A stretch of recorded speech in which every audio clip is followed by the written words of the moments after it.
This video is the second of a three-part series on the Holy Spirit. Part 1 identified the Holy Spirit as the divine giver from the Chinese language and the Bible, saying that he is the all-powerful, personal God. Part 2 focuses on what the Holy Spirit gives to non-Christians, while Part 3 covers what he gives to Christians. The Holy Spirit plays a key role in restraining evil in the world and saving them from their sins. Paul describes non-Christians as dead in their sins, gratifying the lusts of their flesh. They follow Satan, the spirit that is now at work in the sons of disobedience, the children of wrath. Non-Christians are evil and do selfish, evil things, even demonic things. And if it were not for the restrainer's work in convicting the world of sin, of righteousness, and of judgment, then the world would literally be hell on earth. People are not totally evil, but you suppose that's God's work or Satan's? The God who works in humanity, restraining our worst impulses, is the Holy Spirit. But God went further than that and sent the Holy Spirit to bear witness of Jesus. He changes a non-Christian's heart so that they can believe in Jesus and have saving faith. Theologians call this work of the Holy Spirit regeneration, based on Titus 3:5. Without being born again in the Spirit, no one would believe in Jesus. Jesus gives a helpful parable in Matthew to explain why. A sower went out to sow, and as he sowed, some seeds fell along the path, and the birds came and devoured them. Other seeds fell on rocky ground, where they did not have much soil, and immediately they sprang up, since they had no depth of soil. But when the sun rose, they were scorched.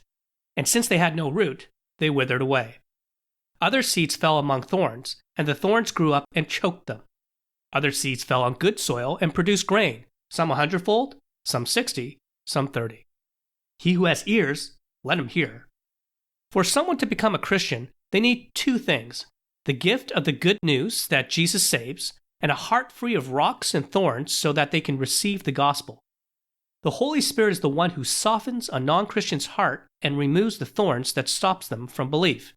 You can preach all you want, but without the Holy Spirit's regeneration of the heart, there is no saving faith in Jesus. In terms of gift theology, a gift is not effective for its intended purpose unless it is received. Preaching the gospel is what we do, but we cannot force someone to receive that gift. Only the Holy Spirit can overcome birds, rocks, and thorns in a person's life to grant them saving faith.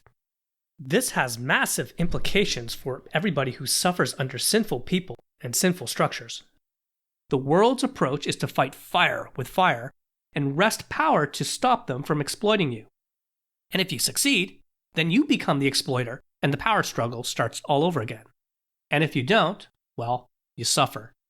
This is the history of the world: systemic and global injustice. The Christian response to evil is to pray. How does that even make sense? How does that stop oppressors from just walking over you and winning?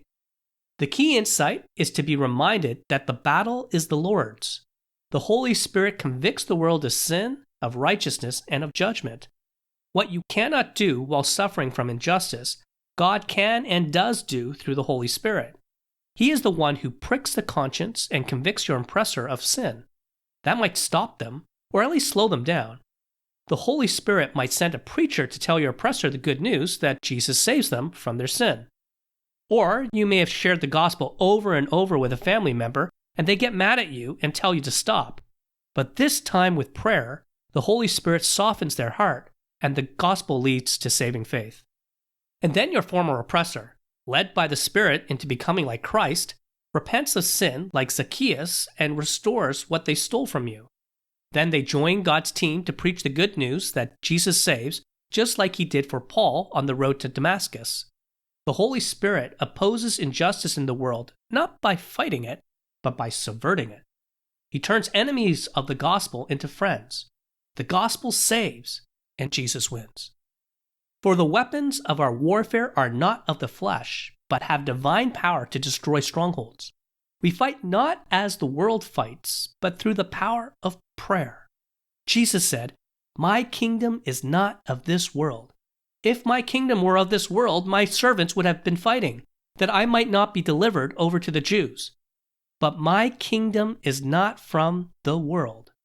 Instead, the Holy Spirit turns enemies into friends through convicting them of sin and giving them the ability to believe in Jesus. Think about your life before Christ. If the Holy Spirit can save you, He can save anybody because He's God.